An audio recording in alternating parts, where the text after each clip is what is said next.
Hello दोस्तों, नमस्कार। मैं अंकित भाटी रोजगार विद अंकित चैनल में एक बार फिर से आप सभी का स्वागत करता हूं। दोस्तों, साइंस की क्लास चल रही है। पहले तो आप सभी लोगों से रिक्वेस्ट करूंगा कि किसी भी टीचर का उत्साह बढ़ाने के लिए उसके किए गए काम को आपको थोड़ा सा बढ़ावा देना चाहिए। अभी मैं देख रहा हूँ, मैं मैथ्स की वीडियो डाल रहा हूँ, रीजनिंग की, उस पर बहुत प्यार मिल रहा है आप लोगों का।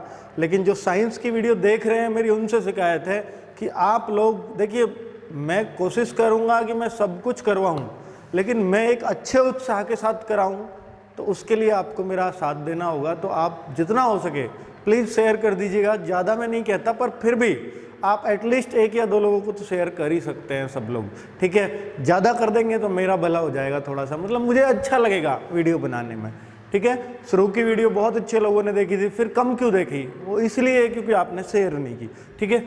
चलिए, बाकी मैं कराऊँगा, लेकिन मैं फिर थोड़ा धीरे धीरे कराऊँगा। अच्छी शेयर करोगे तो मेरा भी मन करेगा मैं जल्दी जल्दी कोर्स खत्म करा दूं। वो आप पर डिपेंड करता है सारा, और मेरा ही नहीं, हर टीचर का यही होता है। चलिए, तो दोस्तों, दाब यानी प्रेशर, ये क्या है? ये मैं पिछले वीडियो में पूरी तरह से इसको डिस्कस कर चुका हूँ। इसकी परिभाषा को, इसके फॉर्मूले को, इसके मात्रकों को, इसकी डायमेंशंस यानी विमाओं को, और इसके व्यवहारिक प्रयोगों को भी मैं बता चुका हूँ। बस ये लिखे हैं आपको याद दिलाने के लिए कि आपकी खोई हुई ताकत आप में अभी बची है या आप बेच खाए हो। चलो, अब पता लगेगी आपको कि परिभाषा क्या है। परिभाषा क्या है? परिभाषा इसके फॉर्मूले से बनी है, तो आपको याद रखना है सबसे पहले फॉर्मूला, तभी आप परिभाषा बना पाओगे। P बराबर होता है F/A। और अब देखिए, परिभाषा इसी फॉर्मूले से इसकी डेफिनेशन बनती है कि प्रति एकांक क्षेत्रफल पर, ये क्षेत्रफल है, ये बल है, और ये दाब है या प्रेशर है। तो अगर मैं इस क्षेत्रफल को 1 कर दूं तो P बराबर F हो जाता है। तो वही मैं बोलने वाला हूं, प्रति एकांक क्षेत्रफल मतलब A का मान 1। तो इसलिए हम बोलते हैं परिभाषा में कि प्रति एकांक क्षेत्रफल पर या प्रति इकाई क्षेत्रफल पर, बात एक ही है, इसको इकाई कहो या एकांक कहो, प्रति एकांक क्षेत्रफल पर यूनिट एरिया पर जो लगने वाला फोर्स है वही दाब होता है। प्रति एकांक क्षेत्रफल पर लगने वाला बल, अर्थात बल ही दाब होता है। तो याद रखिएगा, बल क्या है, दाब क्या है, बल। मैं इस पर ज्यों प्रेशर मारूं पूरी जान से, तो भाई, और एक छोटा सा बच्चा इस पर प्रेशर मारे, तो सीधी सी बात है कि मैं प्रेशर इसको ज्यादा दूंगा, क्योंकि मेरा बल ज्यादा है। बात समझ में आई? चलिए, बल दाब ही होता है। आगे बात करता हूं राशि कि ये अदिश राशि है, सदिश। मैंने आपको ये बता चुका हूं दोस्तों। हालांकि F बल एक सदिश राशि है, लेकिन दाब फिर भी एक अदिश राशि है। स्केलर क्वांटिटी एक होती है वेक्टर क्वांटिटी, जिसमें दिशा की जरूरत पड़े, ए दिश, इसमें दिशा की कोई जरूरत नहीं है, सिर्फ प्रमाण से काम हो जाएगा। मात्रक, प्रमाण मतलब परिमाण, सॉरी, हाँ, मात्रक यानी इसकी यूनिट क्या होती है? तो देखिए, फिर फॉर्मूले पे डिपेंड होंगे हम। तो हमेशा याद रखना, P बराबर F/A, यही आपके आधे रोगों को काट देगा, P बराबर F/A। तो F का मतलब होता है न्यूटन यानी बल, और बटे एरिया का आपको पता है मीटर स्क्वायर। तो मैं वही बोल दूं, इसका मात्रक न्यूटन अपॉन मीटर स्क्वायर, ये इसका होता है मात्रक दाब का। बहुत इंपॉर्टेंट है, इसलिए इतना फोकस कर रहा हूं। और दोस्तों, विमा डायमेंशंस क्या हैं? तो डायमेंशंस बनी है फिर फॉर्मूले से, तो F का भी फॉर्मूला खोलना पड़ेगा। तो हम F बराबर m में न्यूटन की गति का दूसरा नियम, और A बराबर A होता ही है, तो आपको पता ही है A का फॉर्मूला यानी मीटर स्क्वायर, और m का मतलब किलोग्राम, और A का मतलब मीटर प्रति सेकंड स्क्वायर, मीटर प्रति सेकंड स्क्वायर। अब दोस्तों, किलोग्राम यानी द्रव्यमान को m लिखते हैं हम विमा में, मीटर यानी लंबाई होती है 1 मीटर से, ये पावर कट गई तो नीचे भी l बचा, तो m l की पावर -1, क्योंकि ये नीचे आ रही है, और s स्क्वायर, s मतलब टाइम है, t सेकंड है वो, तो -2, क्योंकि ये नीचे आ रही है। तो ये इसकी विमा मैंने पढ़ाई थी आपको, और दाब के बहुत सारे अनुप्रयोग आपको बताए थे। मैं बार बार उनका जिक्र नहीं करूंगा कि सुई आगे से पतली या कील आगे से पतली क्यों बनाई जाती हैं, ताकि वो छोटी सी जगह पे प्रेशर लगे, उसका बल जितना, देखो कील को आप बहुत मोटी कर दो तो वो अंदर कैसे फोर्स दे पाएगी दीवार में, नहीं दे पाएगी। उसको पतला कर दोगे तो उसका जो इतनी जगह पे बल लग रहा था कील का, वो इतनी सी जगह पे लगेगा, तो फिर वो ज़्यादा चांस रहेंगे अंदर धंसने के। ठीक है, मैं इस पर एक ईंट से यूं छेद करने लगूं, नहीं होगा। बहुत जोर लगाऊं तब भी नहीं होगा। लेकिन अगर एक छोटी सी सुई को इसमें छेद करने लगूं तो एकदम से हो जाएगा। क्यों? क्योंकि सुई ने थोड़े से एरिया पर बल लगाया। तो यही दाब, इससे ही समझ सकते हो सारे व्यवहारिक एग्जाम्पल। कोई नया भी आया तो भी आप बना दोगे, तो टेंशन की बात नहीं है। ये दाब बहुत इंपॉर्टेंट चीज है, इसलिए मैं आपको बोल रहा हूं। अब दाब को थोड़ा सा और आगे बढ़ाते हुए टाइप इसकी बताने वाला हूं। टाइप्स ऑफ प्रेशर यानी दाब के प्रकार। दाब क्या अलग अलग प्रकार का भी होता है, देखते हैं। दाब टोटल 4 प्रकार का होता है। अगर मैं बात करूं, पहला होता है दोस्तों वायुमंडलीय दाब, जिसको हम एटमॉस्फेरिक प्रेशर बोलते हैं। ठीक है, वायुमंडल का दाब। एक होता है गेज दाब, जिसको हम गेज प्रेशर बोलते हैं। एक होता है परम, ये मैं है, परम दाब, इसको हम एब्सोल्यूट प्रेशर बोलेंगे। एक होता है अवकलन दाब, इसको हम डिफरेंशियल प्रेशर बोलेंगे। दोस्तों दाब से क्वेश्चन बहुत सारे एग्जाम में मिल जाएगा आपको, बहुत ही इंपॉर्टेंट टॉपिक है ये। चलिए अब हम वायुमंडलीय दाब को पढ़ने की कोशिश करते हैं कि ये क्या है। वायुमंडल, देखिए वायुमंडलीय दाब, हो सकता है आपने नहीं जानते हो, सिर्फ सुना हो कि वायुमंडल में दाब होता है। मैं आपको समझा देता हूं आज बिल्कुल प्रैक्टिकली क्या है। इसमें दाब क्या होता है? बल। और बल क्या है? किसी चीज का वजन। बल भी, अब देखो एक बच्चा लगा रहा है, अपने वजन के हिसाब से ही बल लगाएगा बोर्ड पर, या वो मुझसे भी ज्यादा ताकत लगा सकता कि जो उसने जिम विम मार रखी हो, बच्चा मुझसे भी ज्यादा ताकत लगा दे? नहीं, फिर भी अपने वजन के हिसाब से ही लगा पाएगा। अब मान लो एक बहुत 200 किलो का आदमी आ जाए, है तो नहीं पर आ जाए, तो वो मुझसे ज्यादा बल लगा ही देगा। ठीक है, अरे अपने वजन के हिसाब से बल लगाता है। आप जैसे किसी चीज पर ऐसे लटकते हैं ना, लटकने में मतलब पूरे वजन को उस पर टेक दो, उससे ज्यादा जोर लगा दोगे उसको नीचे खींचने के? नहीं, कोई चीज खींचनी है तो अपने वजन के हिसाब से ही तो जोर लगा सकते हो, बस सीधी सी बात वही है। ठीक है, हाथी में क्यों बल ज्यादा होता?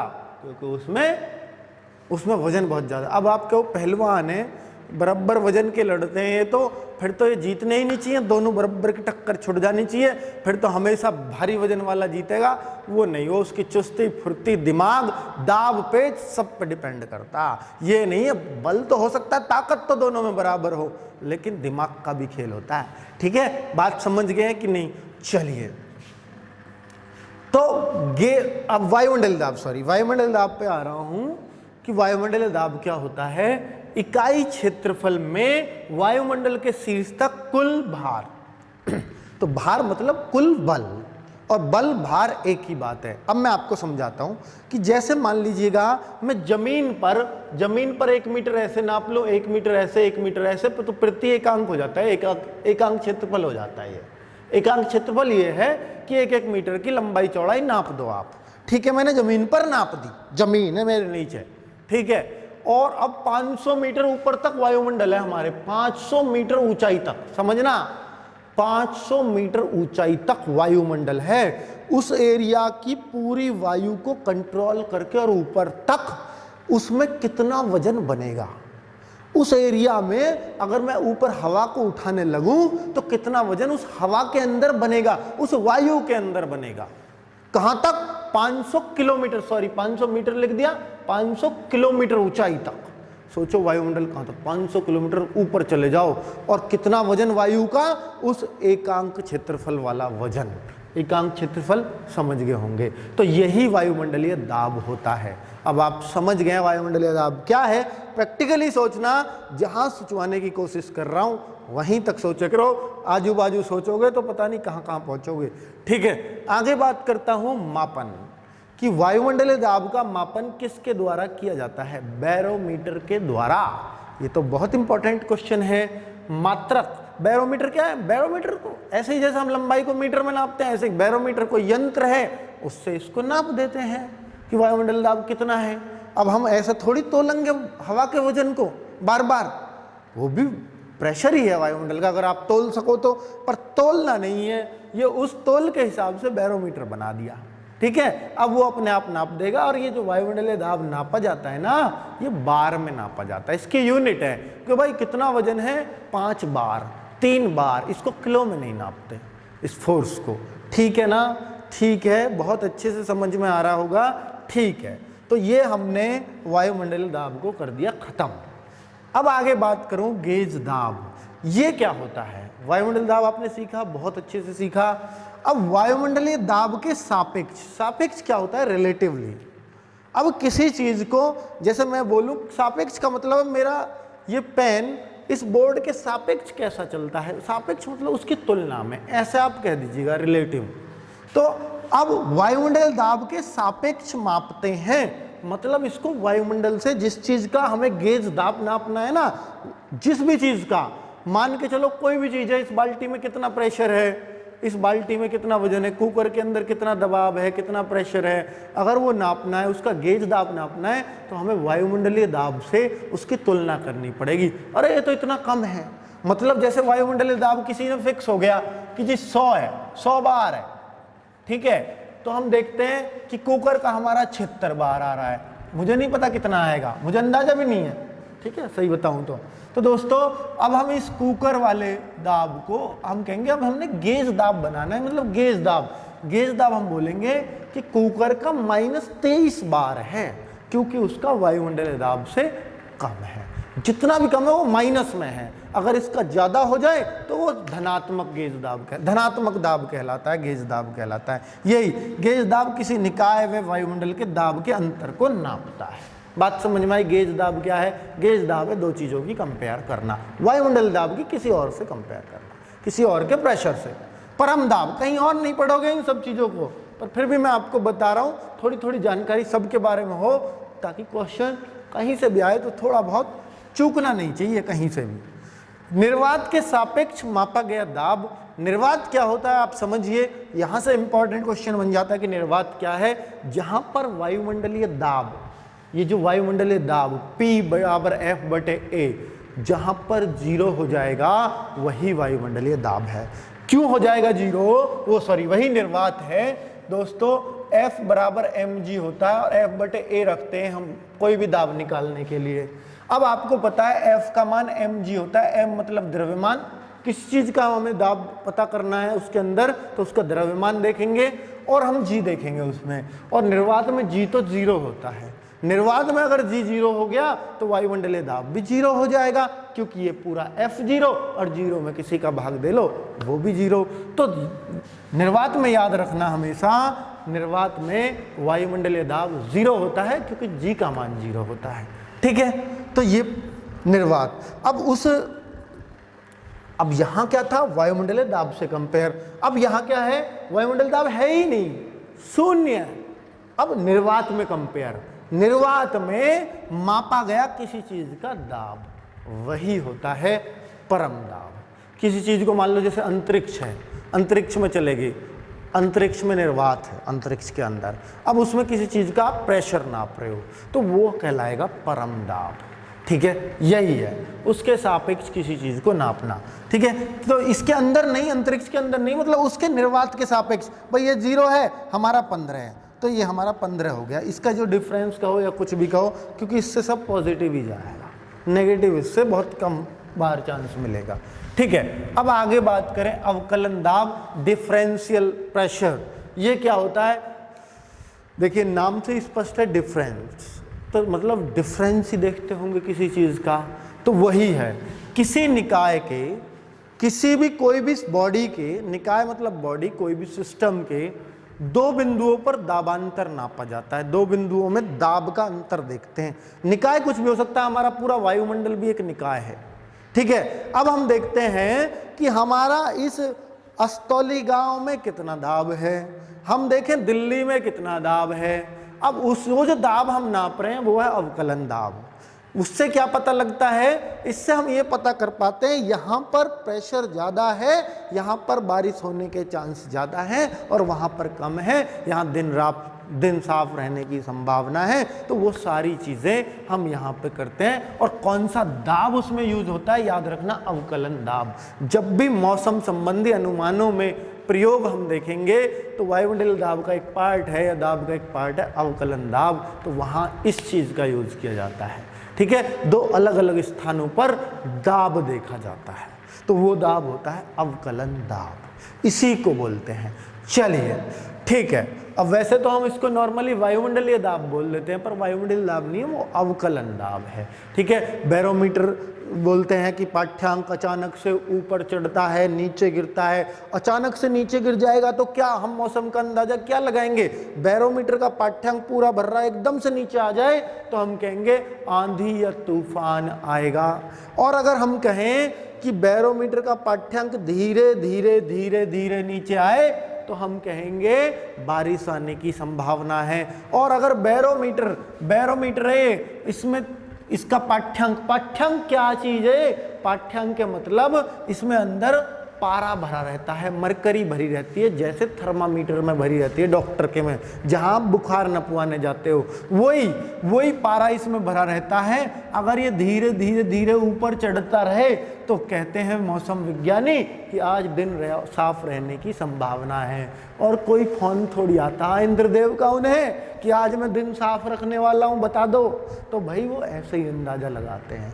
ठीक है, और इसकी बहुत सारी कंडीशन है। समुद्र तल पे जाते हैं, ये समुद्र तल का जैसा माहौल क्रिएट करते हैं अपनी प्रयोगशाला में, और वहां पर 76 सेंटीमीटर तक इसमें पारा भरते हैं, किसमें? बैरोमीटर के अंदर, और उसको फिर 45 डिग्री पर झुकाया जाता है, और तब देखा जाता है कि ये झुका हुआ है, अब ऊपर चढ़ रहा है, नीचे गिर रहा है, क्या सारी कंडीशंस पैदा करनी होती हैं, तो समुद्र तल पर या समुद्र तल जैसा माहौल प्रयोगशाला के अंदर, तब जाके पता लगता है कि हाँ इस स्थान पर क्या रहने वाला है। ठीक है, बात समझ में आ गई होगी और आगे बढ़ सकता हूं। अब मैं क्या, अब देखिए दाब की ही बात चल रही है, दाब अभी खत्म होने में नहीं आ रहा, क्योंकि दाब बड़ा टॉपिक है। दाब के बारे में अगर आपने जान लिया तो समझ लो सब कुछ जान लिया। अब तो मैं वायु दाब और ये सब बात कर रहा था, अब मैं दाब बात करूंगा। देखिए ठोस में भी दाब लगता है, जैसे मैं इसमें प्रेशर लगाने लगूं, बल लगाने लगूं बोर्ड में, तो इसमें भी फर्क पड़ेगा। ठीक है, जो P बराबर F/A बना वो सबके लिए है। अब द्रवों में भी दाब होता है, द्रवों के दाब के नियम एकदम अलग है, इसलिए हम इसको अच्छे से पढ़ने वाले हैं। द्रवों में दाब, ये बहुत इंपॉर्टेंट है। इसके दो नियम पास्कल ने और आर्किमिडीज ने दिए, उन दोनों नियमों को भी हम पढ़ेंगे कि पास्कल जी क्या कहते थे द्रवों के दाब के संबंध में, और आर्किमिडीज जी क्या कहते थे। ठीक है, तो द्रवों में दाब, द्रवों के अंदर, पानी के अंदर भी प्रेशर होता है क्या? अब पता लगेगी आपको। दूध के अंदर भी प्रेशर है, पानी के अंदर भी प्रेशर है।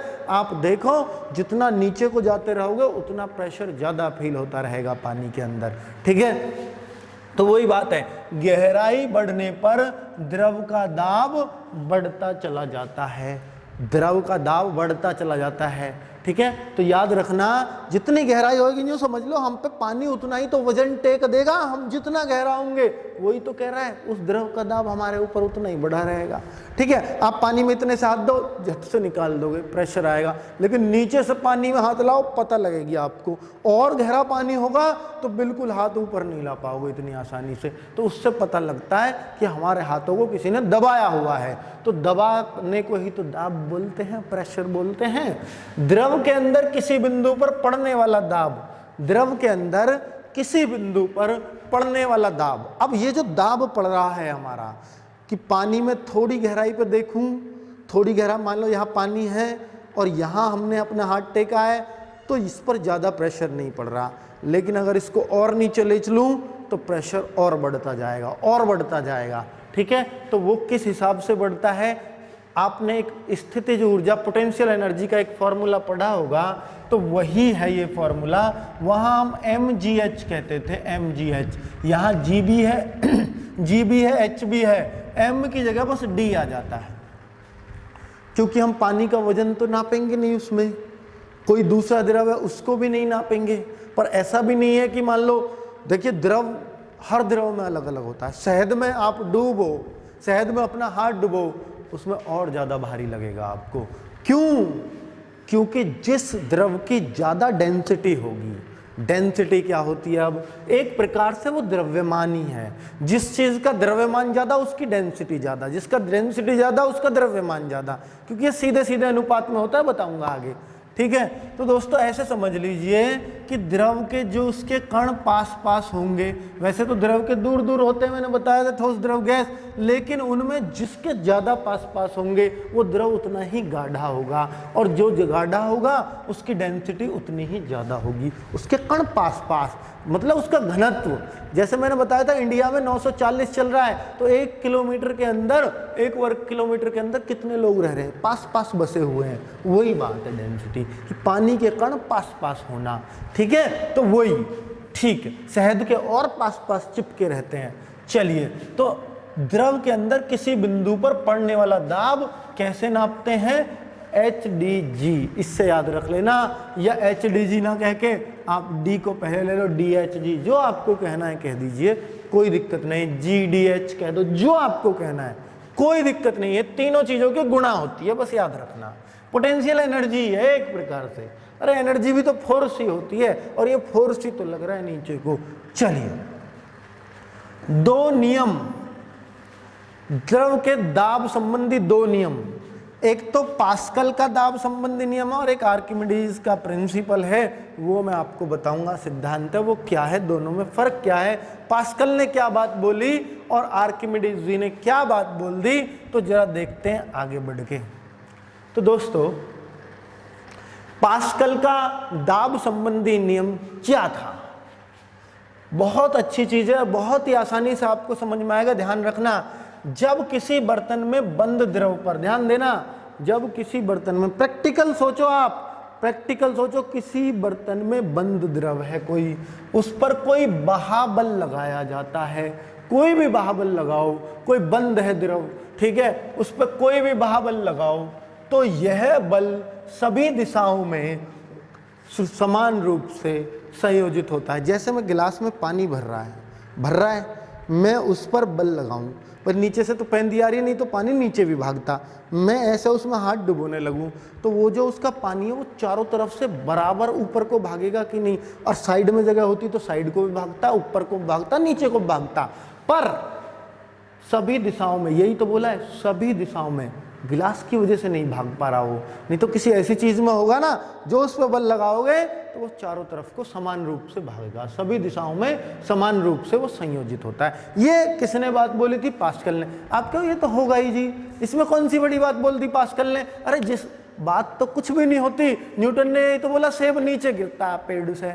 अब बताओ, ये तो सब ही पता थी, पर उन्होंने प्रूव कर दिया, इनका नाम है आज पास्कल। ठीक है, चलो अब बात करते हैं आगे। गुरुत्व प्रभाव ना हो और एक गुरुत्व प्रभाव हो। गुरुत्व प्रभाव वही जी वाला कॉन्सेप्ट, ठीक है। तो अगर ग्रेविटेशनल इफेक्ट एब्सेंट रहेगा तो हम क्या बोलेंगे? तो अभी वही बोल रहा हूं, द्रव के अंदर प्रत्येक बिंदु पर समान दाब पड़ेगा। दोस्तों ये बोल रहा है कि गहराई का कोई फर्क नहीं पड़ेगा, आप पानी में इतने डूबे रहो या नीचे डूब जाओ या और नीचे डूब जाओ, आपके हाथ समान गति से ऊपर आएंगे। ये बोल रहा है अगर गुरुत्व प्रभाव नहीं होगा तो। ये रहा, द्रव के प्रत्येक बिंदु पर कितनी भी गहराई हो कोई दिक्कत नहीं है, प्रत्येक बिंदु पर द्रव के अंदर ऊपर नीचे कहीं भी समान दबाव पड़ेगा अगर गुरुत्व प्रभाव अनुपस्थित रहेगा तो। और गुरुत्व प्रभाव अगर होगा तो फिर क्या होगा? वही बात जो पहले थी कि समान गहराई पर, एक समान गहराई पर, मतलब जो समान गहराई पर होगा उन पर ही समान दबाव होगा। गहराई बढ़ी दबाव बढ़ेगा, और गहराई बढ़ी और दबाव बढ़ेगा। किस हिसाब से बढ़ेगा? MDH के हिसाब से, कि जितनी H ज्यादा उतनी GDH के हिसाब से बढ़ेगा। ठीक है, लेकिन पहलवान क्या बोलते हैं कि समान गहराई पर समान, ये बात तो हम भी जानते हैं, पर इन्होंने ये बात बड़ी खास बोली थी कि अगर G ना होता तो ये सभी जगह समान होता, इसका कोई अर्थ नहीं था ये सब जीरो, क्योंकि G जीरो हुआ तो पूरा ही जीरो, तो सब जगह समान दबाव। बात क्लियर है? चलिए थोड़ी टेक्निकल बातें हैं, जिन लोगों ने थोड़ा बहुत सुन रखा होगा इनके बारे में वही इनको हो सकता है पकड़ पा रहे हो, और कुछ तो ये कह रहे हैं जी पता नहीं कहाँ की साइंस पढ़ा रहे हो, ये तो एग्जाम में आएंगे ही नहीं। वाकई में नहीं आएंगे, पर देखिए AWO का एक दिल्ली पुलिस में है, उनमें तो ये इम्पोर्टेंट है कि वहाँ थोड़ी सी गहराई से साइंस पूछी जा सकती है। और अगर मैं बात करूँ पिलवन का नियम, अगर ग्रुप डी में या ऐसे और किसी एयरफोर्स वगैरह में या कहीं भी और जगह पूछा गया तो बस यही पूछ सकते हैं कि पास्कल का नियम किस पर आधारित है, तो द्रव के दाब का नियम है। ठीक है, इतना पढ़ लो काफ़ी है। उन नियमों में क्या है ये भी मैंने आपको बता दिया। और दोस्तों इस नियम पर आधारित उपकरण ये पूछे जाते हैं हर एग्जाम में, हर छोटे से छोटे, हर बड़े से बड़े। हाइड्रोक्लोरिक लिफ्ट, क्योंकि द्रवों के अंदर की बात है, और हाइड्रो जहां भी आ जाए समझ लेना पानी। हाइड्रोफोबिया, पानी से डर। ठीक है, रोग होता है कुत्ते के काटने से, हाइड्रोफोबिया। चलिए, तो वही है हाइड्रो। हाइड्रो से जो भी चीज बनेगी वो पास्कल के नियम पे याद रख लेना है, ऐसे ही, क्योंकि वो द्रव के दाब संबंधी नियम है। तो हाइड्रोक्लोरिक ब्रेक, तो ये भी एक प्रेशर, एक बली लगा रहा है। हाइड्रो पानी का बली हो गया, ये ब्रेक है। तो हाइड्रोक्लोरिक लिफ्ट, ये भी एक प्रेशर ही लगाती है, उसी पे दिया है नियम। हाइड्रोक्लोरिक प्रेस, प्रेस भी जो है इस तरीके से, ये कौन सी प्रेस के लिए बोला है, जैसी भी बोला है ठीक है मान लेना, स्त्री के लिए बोला है या एक प्रिंटिंग प्रेस के लिए, तो प्रिंटिंग प्रेस तो नहीं, जो भी होगी ठीक है। ये शायद स्त्री है, ठीक है, स्त्री, वो घरों में जो कपड़े करने के लिए की जाती है, क्योंकि उस पर भी प्रेशर ही लगता है। चलिए, तो क्लियर, ये तीनों चीज़ें बहुत इंपॉर्टेंट है। पास्कल का नियम किस पर आधारित है ये तो जरूर सब लोग कर लें। और हमने अब बात पढ़ ली बहुत सारी। आर्किमिडीज को एक ही लाइन में ख़त्म कर दूंगा, बहुत ही अच्छा सिद्धांत है और ये सभी के लिए इम्पॉर्टेंट है। आर्किमिडीज सुना होगा नाम, नहीं सुना है तो आज सुन लो। इन्होंने एक बात बताई थी जो शायद आप सब लोगों ने फील भी की हो पानी के अंदर। आप देखते हो अगर एक 70 किलो का आदमी है, एक 70 किलो का आदमी है, आप उसको बाहर उठाओ तो 70 किलो ही लगेगा, लेकिन 70 किलो का आदमी हो सकता है आपसे उठे ही ना, नहीं उठे। और अगर पानी के अंदर उसको उठाओ, हो सकता है आप भैंस को भी उठा दो पानी के अंदर, 70 किलो के आदमी को भी उठा दो, 100 किलो के को भी उठा दो, अनाज की बोरी को भी उठा दो, चीनी की को भी उठा दो, सबकी को उठा सकते हो पानी के अंदर। तो क्यों? क्योंकि पानी के अंदर कुछ ना कुछ वजन कम हो जाता है। कम होता नहीं है वो, एक्चुअल बाहर निकालो फिर उतना ही मिलेगा। भैंसा है, अंदर उठा लिया, अब तुम ये शेर खान बन जाओ कि मैं भार भी उठा दूंगा, तो ऐसा तो पॉसिबल नहीं है। ठीक है, तो ऐसा तो पॉसिबल नहीं है। तो इसका मतलब उसमें कमी तो नहीं हुई, तो इसको बोलते हैं आभासी कमी नजर आती है एक हमें पानी में, किसी के वजन में। आभासी मतलब झूठ मूठ की।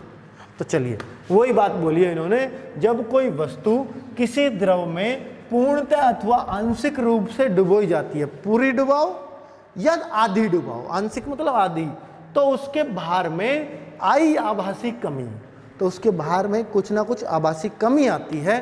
अब वो कमी कितनी होती, कितनी कमी आई, 70 किलो का आदमी कितने किलो का लगेगा आपको, ये पूछना चाह रहा है। तो वो जो कमी है, आर्किमिडीज बोलते हैं कि वो कितनी कमी आई है पता है, जितना उस आदमी अंदर घुसा है 70 किलो का, जितना उस आदमी ने पानी हटाया होगा, मतलब अंदर घुसा है तो पैर कुछ जगह तो लेंगे ना उसकी पानी की, तो वही कमी आई है। अगर आप पानी के अंदर उसका वजन तोलो और जो भी उसका आया, मान लो 70 किलो का आदमी, और अगर अंदर आपने तोला तो हो सकता है वो 40 किलो का आया, तो जो 30 किलो उसके भार में कमी आई है, तो इसका मतलब उस आदमी ने इतना पानी भी हटाया है, उसमें से 30 किलो पानी साइड कर दिया अपने घुसने के लिए। ये मतलब है इस बात का। 70 किलो का आदमी क्या 70 किलो पानी हटा सकता है? नहीं। अगर ऐसा होता तो आप फिर तो ये समझ लो उस आदमी का पानी में कुछ वजन ही नहीं होता, फिर तो जीरो है। आप न्यू मारो उसमें हाथ, पता नहीं बह के चला जाएगा नदी के साथ। ठीक है, तो कुछ कमी होती है, पूरी कमी नहीं होती। तो वही सब बताया है कि उसके भार में आई जो आभासी कमी है, वास्तविक कमी नहीं है, असलियत में कम थोड़ी हुआ, तो वस्तु द्वारा हटाए गए द्रव के भार के बराबर होती है। तो उसके आभासी 70 का 40, 30 किलोग्राम की जो कमी आई है, तो इसका मतलब उसने पानी भी 30 किलो हटाया होगा, ये आर्किमिडीज ने बोला था। चलिए, बहुत अच्छी बात बोल दी आर्किमिडीज ने और आज हमारे एग्जाम में अब काम आ जाएगी। तो बस इतनी ही बात याद रख लेना, ये नियम ऐसे ही पूछा जा सकता है आर्किमिडीज का। किसी वस्तु द्वारा हटाया गया, जो पानी के अंदर हटाया गया भार, उस हटाया मतलब पानी के अंदर उसमें आई कमी, किसी वस्तु के भार में पानी के अंदर आई कमी उसके द्वारा हटाए गए पानी के बराबर होगा। ऐसा ये किसका नियम है या कौन सा नियम है? तो आर्किमिडीज के अनुसार या आर्किमिडीज के नियम के अनुसार। ऐसे भी क्वेश्चन आजकल बहुत लंबे लंबे बन रहे हैं, तो बहुत छोटी बात है। चलिए, घनत्व मतलब डेंसिटी, जो मैं कल से ही चिल्ला रहा हूँ, घनत्व होता है, कुछ नहीं होता। घनत्व बहुत आसान चीज है। जैसे मैं आपको बोल रहा हूँ किस 1 किलोमीटर के एरिया में कितने लोग रहते हैं, ये घनत्व है। और किसी किसी जगह ऑस्ट्रेलिया वाले में 1 आध आदमी रहता है, तो यहाँ घनत्व तो बहुत कम है। ठीक है, तो इस तरीके से आप भारत में 940 रहते हैं 1 वर्ग किलोमीटर के अंदर। ठीक है, तो इस तरीके से हम कर सकते हैं। अगर मैं देखूं कि यहाँ घनत्व क्या है, घनत्व बराबर द्रव्यमान बटे आयतन, ये फॉर्मूला जरूर रट लेना घनत्व का, ये पूछा जा सकता है। घनत्व बराबर, घनत्व किस किस का अनुपात होता है? द्रव्यमान बटे आयतन। अगर मैं आयतन को 1 मान लूं तो घनत्व बराबर द्रव्यमान हो जाएगा। एकांक आयतन होगा तो घनत्व द्रव्यमान के बराबर हो जाता है। किसी भी पदार्थ का घनत्व क्या होगा? उसके वजन के बराबर। अगर एकांक आयतन कर दिया जाए, अब एकांक आयतन कैसे करें? लंबाई चौड़ाई नाप दी, वो तो एकांक क्षेत्रफल पर है नीचे। अब उसकी कुछ ऊंचाई भी है, उसकी ऊंचाई जैसे आपकी पानी की टंकी, लंबाई भी और चौड़ाई भी, चौक ऐसी लिया है, गोल ना लाके ऐसी, तो लंबाई भी नाप दी, चौड़ाई भी नाप दी, ऊंचाई भी नाप दी, तीनों चीज जिसमें नप जाए और तीनों 1 मीटर चौड़ी, 1 मीटर लंबी, 1 मीटर गहरी, तो अब एकांक आयतन बन जाता है। तो बात समझ में आई? एकांक आयतन क्या होगा? वही होता है एकांक आयतन। और एकांक आयतन में यानी 1 मीटर लंबी चौड़ी और ऊंची टंकी के अंदर द्रव्यमान और घनत्व बराबर होते हैं। और घनत्व का मात्रक बड़ा इंपॉर्टेंट है और ये बहुत पूछा जाता है एग्जाम में। किलोग्राम बटे क्या होना चाहिए? Metre cube. ठीक है, आप देखते हो सीएनजी का गैस का प्रेशर आ रहा है जी, सीएनजी का गैस का इतना प्रेशर, वो आता है उसका घनत्व। गैस के अणु कितने पास पास आ रहे हैं, कितनी तेजी से आ रहा है, तो इस प्रेशर से तेजी नपती है उसकी, कितनी तेजी से आपके अंदर गाड़ी के गैस भरी जा रही है। ठीक है, तो चलिए, वो प्रेशर यही होता है, घनत्व भी होता है, डेंसिटी ही होती है। चलो, क्लियर हो गई बात? घनत्व क्या है? द्रव्यमान बटे आयतन। एक प्रकार से घनत्व द्रव्यमान ही है। द्रव्यमान बढ़ेगा तो घनत्व बढ़ेगा, क्योंकि ये जितना ज्यादा, ये तो भाग ही तो होना है, ज्यादा होगा तो ज्यादा आएगा।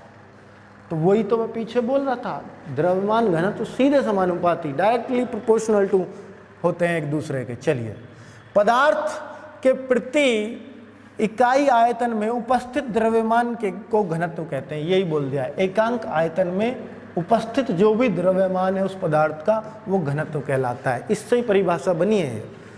आगे दोस्तों, प्लवन क्या होता है? फ्लोटेशन। प्लवन का नियम ये क्या है समझ लीजिएगा। किसी वस्तु के द्रव में तैरने का गुण प्लवन कहलाता है। मतलब कोई वस्तु किसी द्रव में तैरती है तो ये उसका फ्लोटेशन है। ठीक है, उसका फ्लो बोल देते हैं ना शॉर्ट में, फ्लो, ये उसके तैरने का गुण, यही प्लवन कहलाता है। ठीक है, किसी वस्तु के पानी में या किसी भी द्रव में तैरने का जो भी गुण होता है वही उसका प्लवन कहलाता है। कोई चीज़ पानी में डूब रही है, कहीं तैर रही है, तो वहाँ उसका प्लवन है, यहाँ नहीं है। ठीक है, ऐसे आप कह लीजिए। साधारण शब्दों में बता दिया, बहुत ज़्यादा गहरा जानने की जरूरत भी नहीं है। आगे, पृष्ठ तनाव। पृष्ठ तनाव मतलब सरफेस टेंशन, बहुत इंपॉर्टेंट चीज़ है। जैसे दाब इंपॉर्टेंट है और दाब से ही कुछ बना है, सेम मान लीजिएगा। दाब सीखोगे तो सरफेस टेंशन पे आओगे। और ये सरफेस टेंशन क्या होता है समझिए। नाम से स्पष्ट है, आजकल जैसे कोरोना की टेंशन चल रही है तो ये सरफेस में भी टेंशन होती होगी। क्या टेंशन है मैं आपको बता दूं कि कोई चीज़ ये बताइए जिसको टेंशन रहेगी वो फैलना चाहेगा या सिकुड़ना चाहेगा? वो यार टेंशन है, मेरा इतना बिजनेस फैला पड़ा है, मुझे टेंशन हो रही है, तो कहेगा लो यार इन दोनों में थोड़ा बिजनेस अपना कम कर देता हूँ, तो टेंशन कम होगी। तो मतलब किसी चीज़ को सिकुड़ने को बोलते हैं। एक प्रकार से टेंशन क्या है? सिकुड़ना। आपको टेंशन है तो माथे को सिकोड़ते हो, तो उससे भी याद रख लेना, ठीक है। किसी द्रव का सिकुड़ने का गुण ही उसका पृष्ठ तनाव कहलाता है, ठीक है। ऐसे आप साधारण शब्दों में याद रख सकते हो। और ये द्रव का गुण है, किसी ठोस का गुण नहीं कह सकते, इसको द्रव का गुण बोलेंगे, ठीक है। लिक्विड का, द्रव का वह गुण जो अपने फैलाव क्षेत्र को कम करने का प्रयास करता है। फैलाव क्षेत्र को, फैला हुआ माथा सिकोड़ दो, फैलाव क्षेत्र को कम करता है, वही टेंशन कहलाता है, वही पृष्ठ तनाव कहलाता है।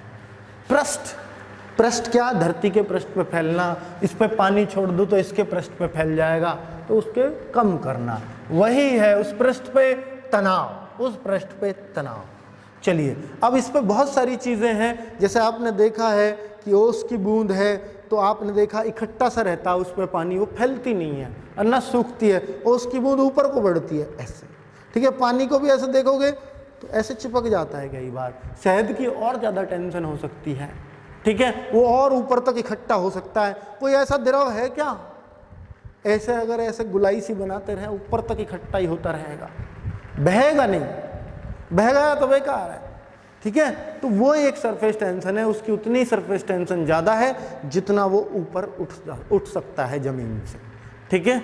चलिए, तो वही द्रव में ये क्यों होता है पृष्ठ तनाव, उसके ससंजक बल के कारण। अब ये ससंजक बल क्या होता है अभी समझाता हूँ। दो तरह के बल होते हैं, एक ससंजक एक आसंजक, अभी बताता हूँ जस्ट अगले पेज पर। तो पहले तो पृष्ठ तनाव का फॉर्मूला पढ़ लीजिए, T बराबर F/L, ठीक है।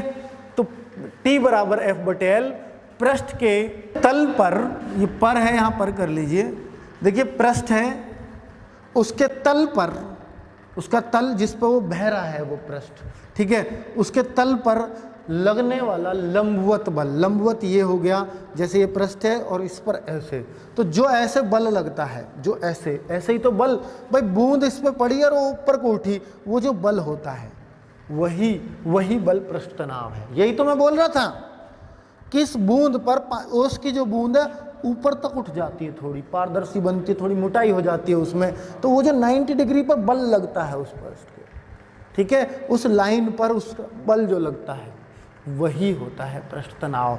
और ये जितना ज़्यादा फैलाव होगा उतना ही कम बल लगेगा। तो समझ लीजिए L जितना ज़्यादा होगा उतना ही तनाव कम होगा, जितने ज़्यादा फैला हुआ होगा उतना ही तनाव कम होगा। तो T बराबर F/L, आप इस फॉर्मूले को याद रखना पृष्ठ तनाव के, और पृष्ठ तनाव का मात्रक बना दो। क्या बना दोगे, N/मीटर। L क्या है, लंबाई, N/मीटर, और इसकी विमा क्या कह दोगे, अब तो आपको खूब पता है, F बराबर M में होता है किलोग्राम मीटर प्रति सेकंड स्क्वायर, ये न्यूटन का है।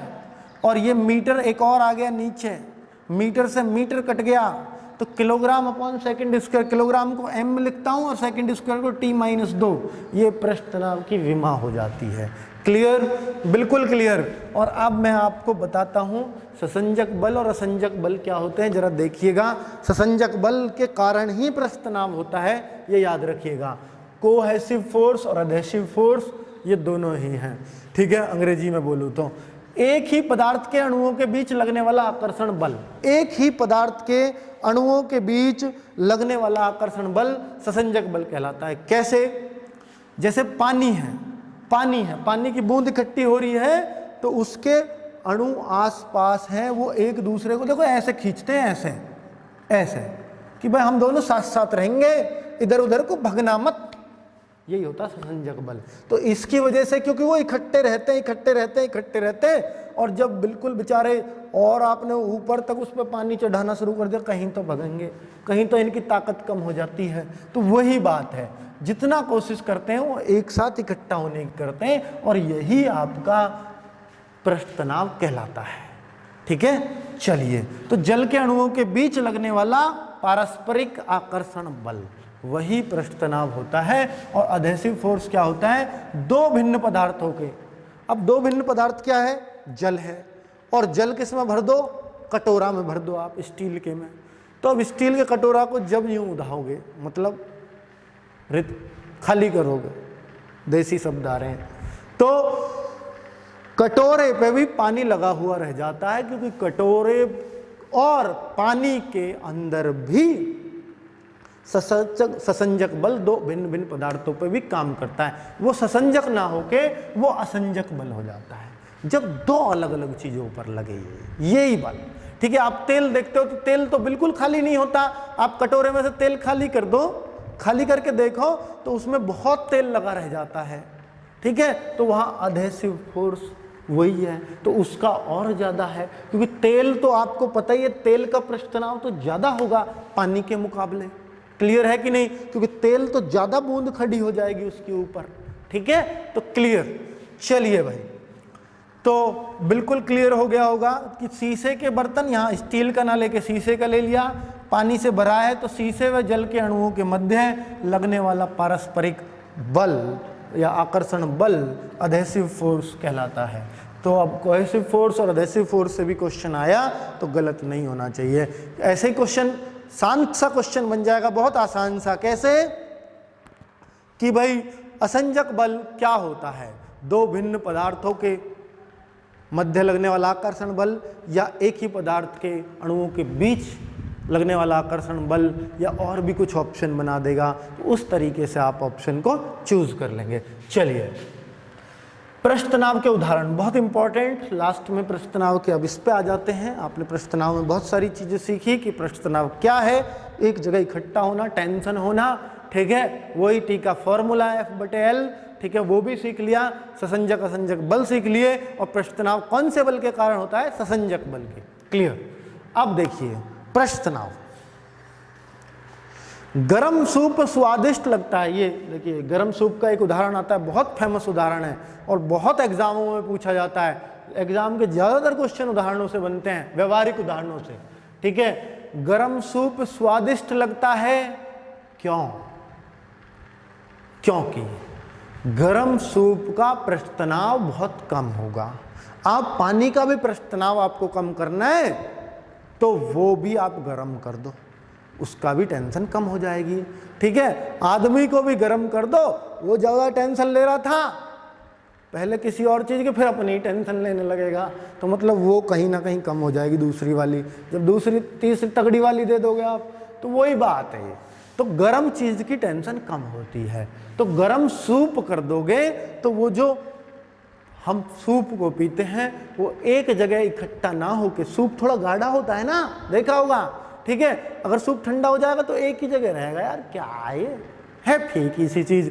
लेकिन जब गर्म होता है तो जीभ पर पूरे पर फैल जाता है और मजा देता है पूरा। चलो, वही है गरम सूप। ठीक है, गरम सूप स्वादिष्ट किस लिए लगता है? क्योंकि वो पृष्ठ तनाव उसका कम हो जाता है और पूरी जीभ पर फैल जाता है और हमें स्वाद के मजे आ जाते हैं। चलिए, डिटर्जेंट से कपड़े ज़्यादा साफ होते हैं साबुन के मुकाबले। ये साबुन डिटर्जेंट से कपड़े ज़्यादा साफ होते हैं, जबकि पानी से इतने साफ नहीं होते हैं। ठीक है, कई बार ठंडा पानी, एक गर्म पानी, आप देखते हो गर्म पानी में कपड़े ज़्यादा साफ, कुछ भी मत डालो, ठंडे पानी में धो और गर्म पानी में धो, गर्म में मैल ज़्यादा निकलेगा, ठंडे में कम निकलेगा। और डिटर्जेंट डाल दो तो गर्म में भी ले आओ, फिर और भी बढ़िया डिटर्जेंट से ही निकलेगा, गर्म पानी से भी नहीं निकलेगा, क्योंकि डिटर्जेंट गर्म पानी से भी ज़्यादा घटा देता है उसकी टेंशन को, पानी को बहुत हल्का कर देगा, उड़ने लायक कर देगा पानी को। कहते हैं ना साबुन के बुलबुले उड़ते रहते हैं हवा में, तो उड़ने लायक कर दिए, पृष्ठ तनाव है ही नहीं उनमें, हवा के साथ उड़ गए और फैल गया, वो तो पूरी दुनिया में फैल जाएंगे बुलबुले तो। ठीक है, अगर सभी ऐसे करने लगे। चलो, तो कुल मिला के एग्जाम्पल्स को भी आप खुद भी समझ सकते हो। मिट्टी के तेल को अगर पानी में डालते, कब डालते हैं कि भाई इसमें बड़े मच्छर हो रहे हैं, मिट्टी का तेल डाल दो। क्यों डाल दो जी? मिट्टी का तेल भगा देगा, सूंघ के भाग जाएंगे उसे मच्छर, मच्छरों को पता है मिट्टी का तेल है। अरे भाई, ये किस लिए भागते हैं? क्योंकि मच्छर जो पानी के ऊपर बैठा रहता है वो डूबता नहीं है पानी में। क्यों नहीं डूबता? पानी ने टेंशन ले रखी है, एक जगह इकट्ठा हो रहा है, उसको जाने ही नहीं दे रहा अंदर। ठीक है, हम क्यों चले जाते हैं अंदर? क्योंकि हम उसके टेंशन को तोड़ के अंदर घुस जाते हैं, क्योंकि हम उसकी टेंशन पे भारी हैं।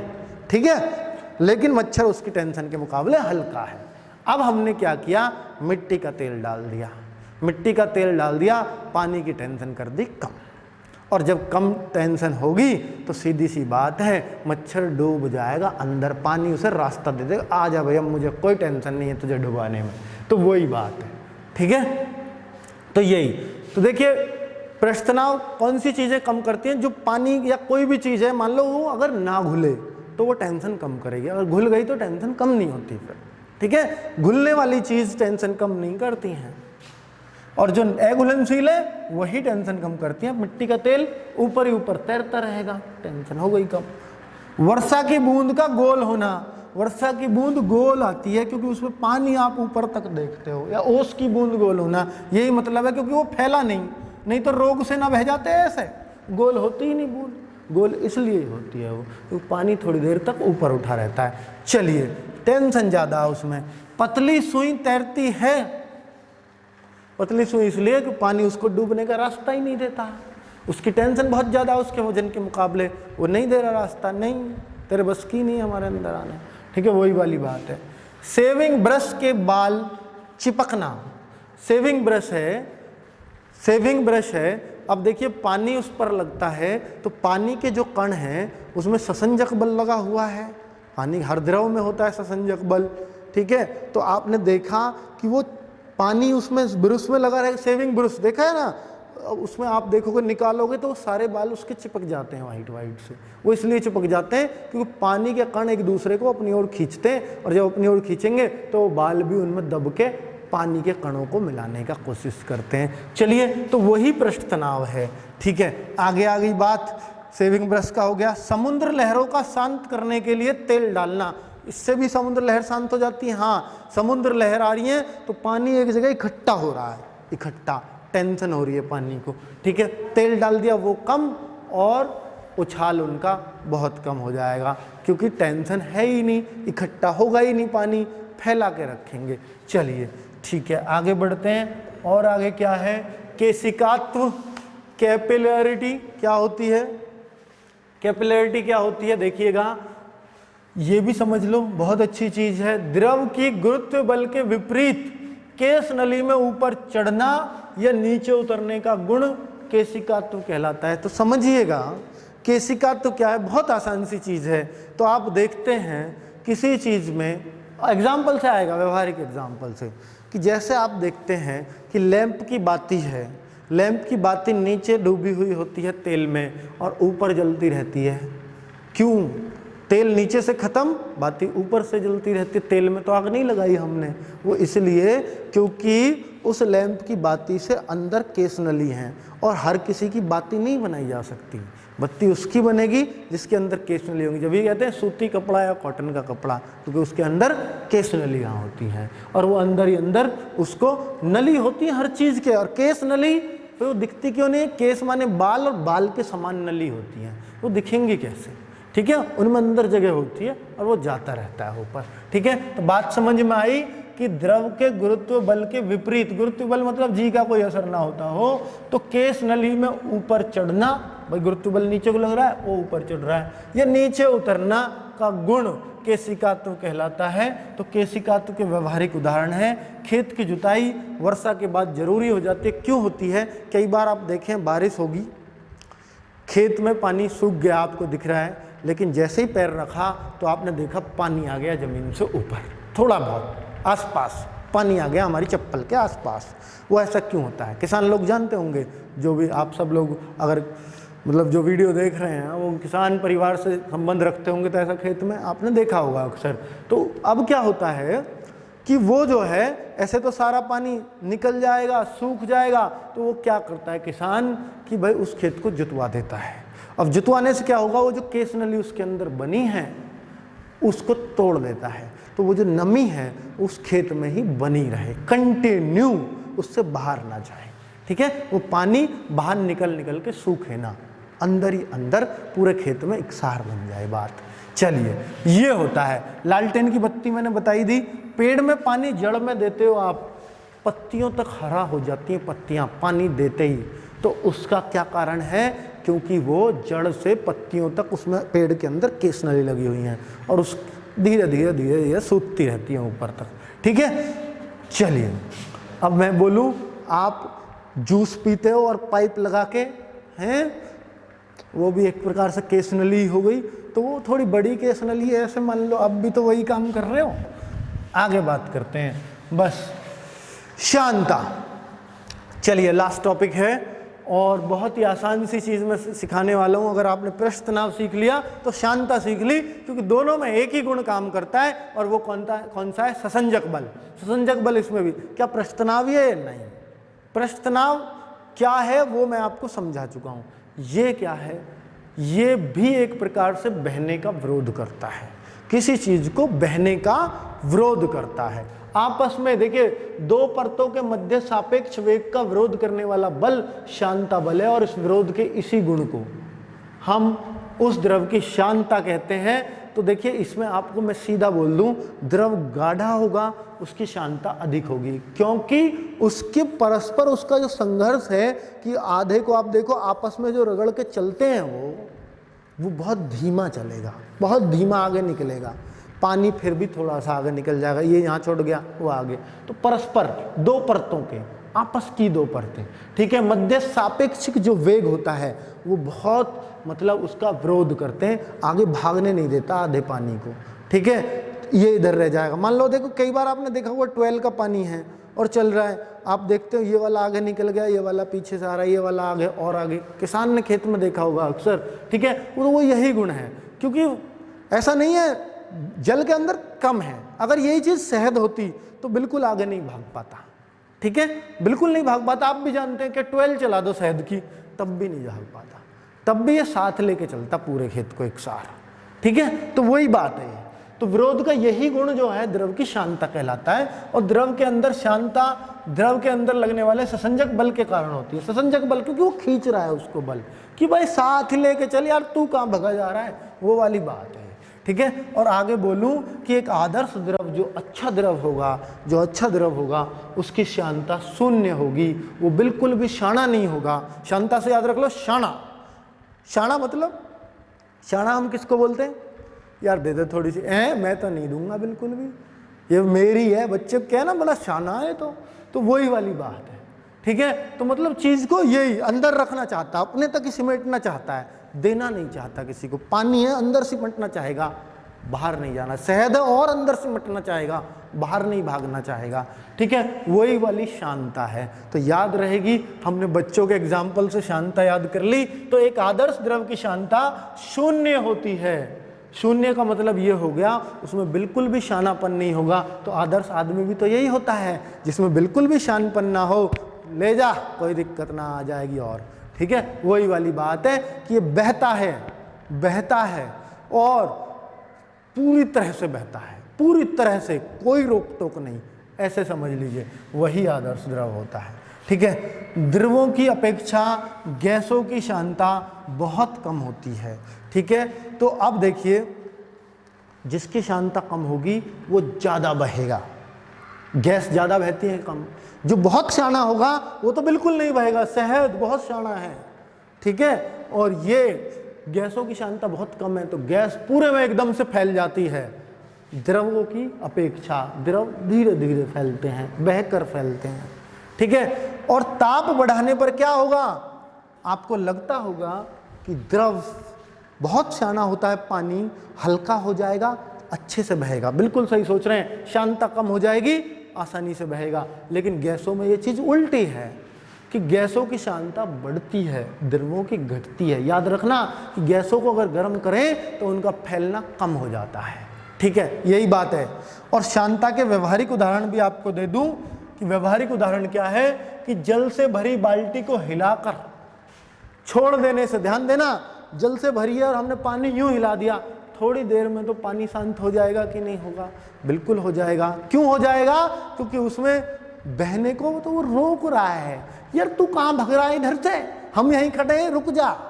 वही ये शानपन, दो परतों के आपस के संघर्ष को रोक देना, इस गुण को ही शांता बोलते हैं, ठीक है। भाई आधा ही तो बह रहा है, कुछ तो स्थिर है ना बाल्टी, वो स्थिर वाला उसको रोकता है, रुक जा भाई मत जा, वो वाली बात है, ठीक है। जल की अपेक्षा वायु में चलना आसान है।